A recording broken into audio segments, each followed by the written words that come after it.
தற்போதைய அண்மை செய்தியை பார்த்துக் கொண்டிருக்கிறோம். தமிழகத்தில் அவசர காலம் என தற்போது ஆளுநர் ஆர்.என். ரவி குற்றம் சாட்டி இருக்கிறார்.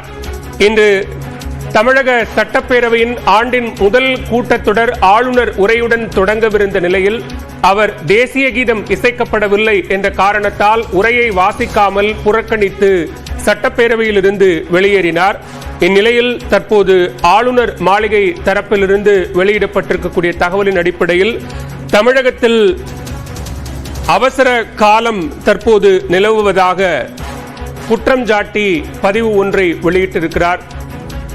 சட்டப்பேரவை நடவடிக்கைகள் தணிக்கை செய்யப்பட்டிருப்பது அவசர காலத்தை நினைவூட்டுகிறது என்று ஆளுநர் ஆர்.என். ரவி குறிப்பிட்டிருக்கிறார். கூடுதல் விவரங்களோடு இணைகிறார் சிறப்பு செய்தியாளர் அபினேஷ். விவரங்கள். பால்வேல், இன்று தமிழ்நாடு சட்டப்பேரவையின் முதல் கூட்டத்தொடர் ஆளுநர் உரையோடு தொடங்க சரியாக 9:30 மணிக்கு தொடங்கியவுடன் அங்கு தேசிய கீதம் பாடப்படவில்லை என்று கூறி ஆளுநர் உரையை புறக்கணித்து அதை வாசிக்காமல் ஆளுநர் ஆர்.என். ரவி புறப்பட்டு சென்றார். இந்த நிலையில தன்னுடைய ராஜ்பவனுடைய வலைப்பக்கத்துல தமிழ்நாடு மாநில சட்டப்பேரவை நடவடிக்கைகள் ஒட்டுமொத்தமாக தணிக்கை செய்யப்பட்டிருப்பது அவசர காலத்தை நினைவூட்டுகிறது என ஒரு கடுமையான ஒரு விமர்சனத்தை முன்வைச்சிருக்கிறாங்க.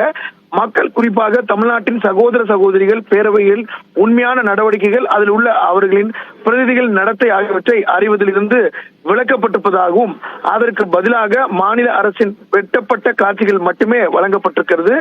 தேசிய கீதம் தொடர்பான அடிப்படை கடமையை புறக்கணித்ததன் மூலம் அரசியலமைப்பு அவமதிக்கப்பட்டிருப்பதாகவும் மட்டுமின்றி அரசியலமைப்பு சட்டம் உறுதி செய்யப்பட்ட பத்திரிகை சுதந்திரத்தின் அடிப்படை உரிமையும் வெட்கக்கேடான முறையில் நசுக்கப்பட்டது என ஒரு கடுமையான ஒரு சொற்றொடர் மூலமாக இந்த வாரத்தில் ஆளுநர் மாளிகை ஒரு எதிர்வினை ஆற்றியிருக்கிறது. ஜனநாயகத்துக்கு நல்லது அல்ல அப்படிங்கிற ஒரு விமர்சனத்தையும் முன்வைத்திருக்கிறாங்க. ஒரு அவசர காலத்தை நினைவூட்டுவதாக ஆளுநர் இன்று காலை நடந்த சம்பவம் தொடர்பாக தன்னுடைய எக்ஸ் வலைப்பக்கத்தில், அதாவது ஆளுநர் மாளிகையோட எக்ஸ் வலைப்பக்கத்தில் பதிவிட்டிருக்கிறாங்க. பாலவேல்.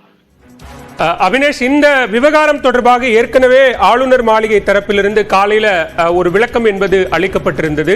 அது வழக்கமான நடைமுறைகளை, தேசிய கீதம் இசைக்கப்பட வேண்டும் என்ற நடைமுறைகளை, அரசியலமைப்பு சட்டத்தை மீறும் வகையில் இருக்கிறது என்கிற குற்றச்சாட்டு முன்வைக்கப்பட்டிருந்தது.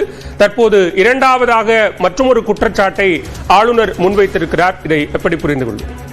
இன்று இந்த விவகாரம் தொடர்பாக ஆளுநர் மாளிகை வளாகத்திலிருந்து மொத்தம் 3 வெவ்வேறு ஸ்டேட்மெண்ட் வந்திருக்கு. காலையில ஆளுநர் அந்த உரையை புறக்கணித்து வாசிக்காமல் சென்ற பிறகு எக்ஸ் வலைப்பக்கத்துல தமிழிலும் ஆங்கிலத்திலும் தேசிய கீதத்தை